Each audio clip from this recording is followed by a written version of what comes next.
Hello guys, question number 3 के C part से शुरू करते हैं। देखो सी पार्ट में क्या, ए दिया हुआ है आपको 5, A4 दिया हुआ है 9, 1/2, A2 और A3 निकालना है। ठीक है, ए दिया हुआ है 5, A2 A3 निकालना है, A4 दिया हुआ है 9, 1/2। मिक्स फ्रैक्शन में इसको सॉल्व करो। 9 × 2 18 और +1 19/2। यही करते हैं, इन दोनों को मल्टीप्लाई करते हैं, प्लस जो ऊपर डिजिट होते हैं उसको प्लस करते हैं। ठीक है, आगे आपका A4 कैसे निकालते हैं, A+3D करके। A4 की वैल्यू क्या 19/2, A की वैल्यू क्या 5 + 3D, इधर +5 था, इधर जाके माइनस का हो जाएगा, इधर 3 मल्टीप्लाई में था, इधर आके डिवाइड में हो जाएगा। 3/2 आ गई D की वैल्यू। अब A2 कैसे निकालेंगे, A+G करके, तभी तो हमने D निकाला है ना। A2 के लिए A+D चाहिए था, A और +D कर दो तो आएगा 13/2। A3 क्या, A+2D, A की वैल्यू 5 पुट कर दो 2 और D की वैल्यू क्या 3/2, 2 से 2 कैंसिल 8 आ गई।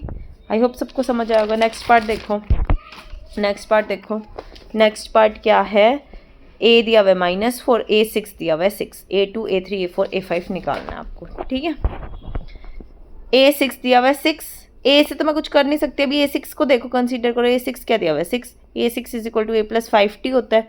6 A की वैल्यू क्या है -4 + 5D, इससे D की वैल्यू 2 आ जाएगी।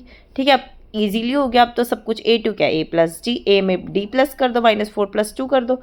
A3 कैसे निकालोगे A+2D, A क्या है -4 और D क्या है 2, इससे आ गई 0। A4 क्या होगा A+3D कर दो, A क्या है -4, D क्या है 2, इसको सॉल्व करोगे 2 आ गया। A5 क्या है A+4D, A और D की वैल्यू पुट क्या है, ये 4 आ गया। E देखो, E पार्ट क्या कहता है, E पार्ट क्या है, A भी निकालना है आपको, A3B A4B A5B, A2 और A6 दिया हुआ है। इसमें देखना एलिमिनेशन मेथड यूज होगा। देखो सब कुछ लिख लिया मैंने। अब देखो A2 हो गया A+G, A2 क्या है 38 A+G, और ऐसे A6 क्या है -22 A+5D के। इन दोनों को एलिमिनेशन मेथड से सॉल्व कर दो। एलिमिनेशन मेथड से क्या होगा, साइन चेंज हो जाते हैं, minus minus minus, sign change कर दिया आपने, ये दोनों तो कैंसिल आउट हो जाएंगे। 5D में से D गया, ये माइनस का इसके साथ कंसिडर होता है, -G किया तो 4D, -22 और -38 हुआ, minus minus plus, sign minus का तो -60 आ गया। D की वैल्यू आ गई, ये इधर जाके डिवाइड में हुआ -15। अब तो इजी हो जाएगा। अब हमें क्या चाहिए, A चाहिए, D आ गया। अब किसी इन दोनों में से किसी में भी D की वैल्यू पुट करके A की वैल्यू निकाल लो। मैंने नीचे वाले में किया, A+G = 38 था, D की वैल्यू -15 पुट करी, A की वैल्यू आ गई 53।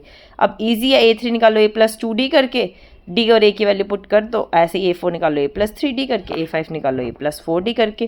किसी को कुछ भी कैलकुलेशन समझना है तो आप मुझसे पूछ सकते हो, तो ऐसे बहुत ईजी कैलकुलेशन आपको समझ आ जाएगी।